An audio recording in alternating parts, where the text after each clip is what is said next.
فلسطین ایک علامت۔ فلسطینی مسلمان 1948 میں اپنے وطن فلسطین سے بے گھر کیے گئے۔ اس کے بعد وہ اطراف کے علاقوں مصر اور شام اور اردن سے نکالے گئے۔ لبنان ان کا آخری مرکز تھا۔ اب 1982 میں وہ یہاں سے بھی نکلنے پر مجبور کر دیے گئے ہیں۔ پچھلے 35 سال سے ان پر جتنا ظلم ہو رہا ہے، اتنا ظلم شاید اسلامی تاریخ کے کسی دور میں کسی بھی مسلم گروہ پر نہیں ہوا۔ یہ معاملہ کوئی سادہ یا مقامی معاملہ نہیں، یہ ایک علامتی واقعہ ہے جس کا تعلق ساری دنیا کے مسلمانوں سے ہے۔ فلسطینیوں کے ساتھ جو کچھ ہو رہا ہے وہ تمام دنیا کے مسلمانوں کے لیے ایک انتباہ ہے۔ اس کا مطلب یہ ہے کہ موجودہ زمانے کے مسلمان بحیثیت مجموعی خدائی عطاب کی زد میں ہیں، اور فلسطینی مسلمانوں کا معاملہ اس کی ایک علامت ہے۔ خدا مسلمانوں کو رد کر چکا ہے، اور یہ اس کے باوجود ہے کہ ان کے درمیان ایسے بزرگ موجود ہیں جو بین الاقوامی اسٹیج پر کھڑے ہو کر یہ تقریر کر رہے ہیں، عرب قوم نے اپنے آپ کو دریافت کر لیا۔ ان میں ایسے مفکرین اسلام موجود ہیں جو موجودہ عہد کو اسلام کا عہد بنانے میں کامیاب ہو چکے ہیں۔ ان کے درمیان آج اسلام کے نام پر اتنی سرگرمیاں جاری ہیں کہ وہ یہ کہنے کی پوزیشن میں ہیں کہ ہم نے سارے عالم میں اسلام کی ہوائیں چلا دی ہیں۔ ظہور آیات کا مقام۔ محمد صلی اللہ علیہ وآلہ وسلم خاتم النبیین تھے۔ آپ کے بعد پچھلے انبیاء کی نبوتیں عملی طور پر منسوخ ہو گئیں۔ اب صرف آپ کی نبوت خدا کی نظر میں مستند نبوت ہے، اور صرف آپ کی پیروی سے کسی کو نجات مل سکتی ہے۔ پیغمبر اسلام کے ظہور کے ذریعے اللہ نے یہ چاہا کہ وہ اپنے اس فیصلے کا ایک حسی مظاہرہ یا علامتی نمونہ دکھائے۔ چنانچہ اس کے لیے معراج میں یہ کیا گیا کہ سابقہ انبیاء کو ایک مقام پر جمع کیا گیا، اور رسول اللہ صلی اللہ علیہ وآلہ وسلم نے جبریل کی ہدایت پر ان کی امامت فرمائی، اور تمام انبیاء نے آپ کی قیادت میں آپ کے پیچھے نماز ادا کی۔ امامت انبیاء کا یہ واقعہ کعبہ میں بھی ہو سکتا تھا، مگر اس کے لیے معراج ہوئی اور آپ کو بیت المقدس لے جایا گیا۔ اس کی وجہ قرآن میں یہ بتائی گئی ہے تاکہ ہم پیغمبر کو اپنی نشانیاں دکھائیں۔ بیت المقدس تاریخی طور پر وہ مقام بن چکا تھا جہاں امت یہود کے سلسلہ کی خدائی نشانیاں پچھلے ہزاروں سال سے ظاہر ہو رہی تھیں۔ اب معراج کے موقع پر خود نبی آخر الزماں کو خدائی نشانی دکھانے کے لیے وہاں لے جانا ظاہر کرتا ہے کہ کعبہ اور بیت المقدس دونوں کی وراثت اب آپ کی امت کو دے دی گئی ہے۔ پھر جب بیت المقدس مسلمانوں کے حصے میں آیا تو اس کی وہ دینی اور آیاتی حیثیت بھی انہی کی طرف لوٹ آئے گی جو قدیم انبیاء کے زمانے میں انہیں حاصل تھی۔ بائبل سے معلوم ہوتا ہے کہ بنی اسرائیل پر جب خدا کی رحمت ہوتی تو وہ فلسطین میں فارغ البال اور ذی اقتدار بنا دیے جاتے، اور جب ان پر خدا کا عطاب ہوتا تو فلسطین ان سے چھن جاتا اور وہ سخت مصیبتوں کی زد میں آ جاتے۔ فلسطین بنی اسرائیل کے لیے مرحوم یا معتوب ہونے کی علامت تھی۔ یہی معاملہ خدا کا اب مسلمانوں کے ساتھ ہے۔ فلسطین مسلمانوں کے حق میں حکم خداوندی کی علامت ہے۔ اگر مسلمانوں کو فلسطین پر غلبہ حاصل ہو اور وہاں وہ امن کی زندگی بسر کر رہے ہوں تو سمجھنا چاہیے کہ خدا ان سے خوش ہے۔ اور اگر مسلمانوں کو فلسطین پر غلبہ حاصل نہ ہو تو یہ اس بات کی علامت ہے کہ وہ عتاب خداوندی کی زد میں آ گئے ہیں۔ نبی آخر الزماں کے ظہور کے بعد بیت المقدس اور کعبہ دونوں کی وراثت آپ کی امت کو دی جا چکی ہے۔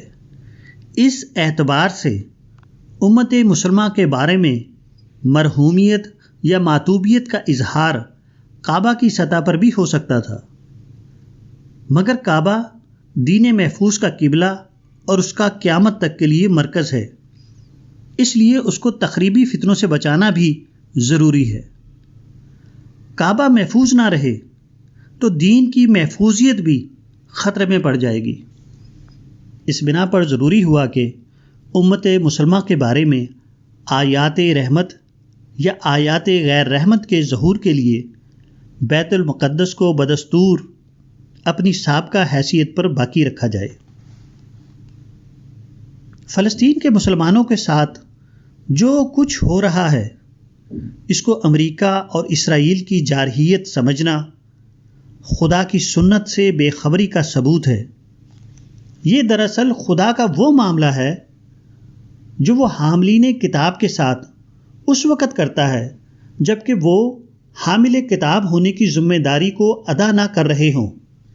پہلے یہود کتاب الہی کے حامل تھے، اس لیے پچھلے زمانے میں یہود کے ساتھ یہ معاملہ ہوتا رہا۔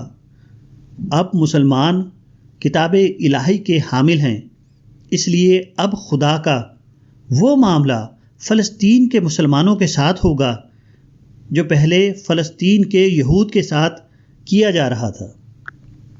پھر یہ کام یہود سے کیوں لیا جا رہا ہے؟ اس کی خاص مصلحت ہے۔ یہود کا فلسطین میں جمع ہونا اور ان کے ذریعے مسلمانوں کو ذلت کی سزا دینا بیک وقت دو مقاصد کا حامل ہے۔ ایک طرف ایسا معلوم ہوتا ہے کہ یہود کو ایک مقام پر جمع کر کے بالآخر انہیں کوئی سخت اجتماعی سزا دی جانے والی ہے۔ دوسری طرف ایک مغضوب قوم کے ذریعے مسلمانوں کو سزا دینا اس شدت عتاب کو بتا رہا ہے جس کا مورد اس وقت مسلمان بن رہے ہیں اور اس وقت تک بنتے رہیں گے جب تک وہ دوبارہ اپنے آپ کو کتاب الہی کی بنیاد پر کھڑا نہ کریں۔ آج تمام دنیا کے مسلمان فلسطینیوں کی حمایت پر متحد ہیں۔ شاید عالم اسلام کا دوسرا کوئی بھی ایسا مسئلہ نہیں جس پر ان کے درمیان اتنا زیادہ اتفاق پایا جاتا ہو۔ یہ ایک حقیقت ہے کہ تمام دنیا کے مسلمانوں نے فلسطین کے مسئلہ کو اپنا مسئلہ بنا رکھا ہے۔ مسلمانوں کے تمام اصاغر و اکابر اس معاملہ میں یکساں طور پر امریکہ اور اسرائیل کی مذمت کر رہے ہیں اور مجاہدین فلسطین کے نام اپنے حمایتی الفاظ نشر کرنے میں ایک دوسرے سے آگے بڑھ جانا چاہتے ہیں۔ اس طرح فلسطین کا مسئلہ عملاً تمام دنیا کے مسلمانوں کا مسئلہ بن گیا ہے۔ فلسطینی مسلمانوں کی عزت تمام مسلمانوں کی عزت ہے اور فلسطینی مسلمانوں کی بے عزتی تمام مسلمانوں کی بے عزتی۔ اس کے باوجود ہم دیکھتے ہیں کہ مسلمانوں کی عمومی حمایت کسی بھی درجہ میں فلسطینیوں کے مسئلے کو حل کرنے میں کامیاب ثابت نہیں ہو رہی ہے۔ فلسطینی مسئلہ دن بدن سخت سے سخت تر ہوتا چلا جا رہا ہے۔ اس کی وجہ کیا ہے؟ اس کی وجہ یہ ہے کہ مسئلہ کسی اور مقام پر پیدا ہوا ہے اور مسلمان اس کا حل کسی اور مقام پر تلاش کر رہے ہیں۔ یہ مسئلہ امریکہ اور اسرائیل کی سطح پر نہیں ہے بلکہ خدا کی کتاب کی سطح پر ہے۔ اگر یہ امریکہ کا مسئلہ ہوتا تو ہم اس کو اس طرح حل کر چکے ہوتے جس طرح ویتنام نے اس کو بہت پہلے حل کر لیا۔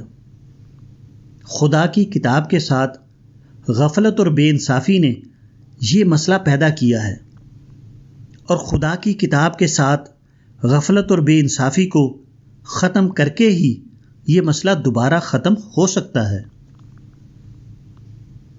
یہ واقعہ مزید اس بات کی علامت ہے کہ اس وقت مسلمانوں کے درمیان جو کچھ اسلام کے نام پر ہو رہا ہے وہی وہ چیز نہیں جو اللہ تعالیٰ کو ان سے مطلوب ہو یا جو کتاب الہی کی اقامت کے ہم معنی ہو، کیونکہ موجودہ زمانے میں اتنی بڑی بڑی اسلامی شخصیتیں پیدا ہوئی ہیں اور اتنے بڑے پیمانے پر اسلامی کام ہو رہے ہیں کہ اگر یہی وہ چیز ہوتی جو خدا کو مطلوب ہو تو کبھی ممکن نہ تھا کہ مسلمان عتاب خداوندی کی زد میں آئیں، کیونکہ یہ سب کام مقدار میں اتنے زیادہ ہیں کہ اگر وہ صحیح اور مطلوب ہوں تو ان پر نصرت خداوندی کا نزول ہونا چاہیے، نہ کہ عتاب خداوندی کا۔ یہ سب سے بڑا مسئلہ ہے جس پر آج تمام دنیا کے مسلمانوں کو غور کرنا چاہیے، کیونکہ خدا اگر انہیں رد کر دے تو پھر ان کے لیے نہ دنیا میں کوئی جگہ ہے اور نہ آخرت میں۔ غیر مطلوب سرگرمیاں خواہ وہ دین کے نام پر کی جا رہی ہوں، کسی کو خدا کی نظر میں رحمت و نصرت کا مستحق نہیں بناتی۔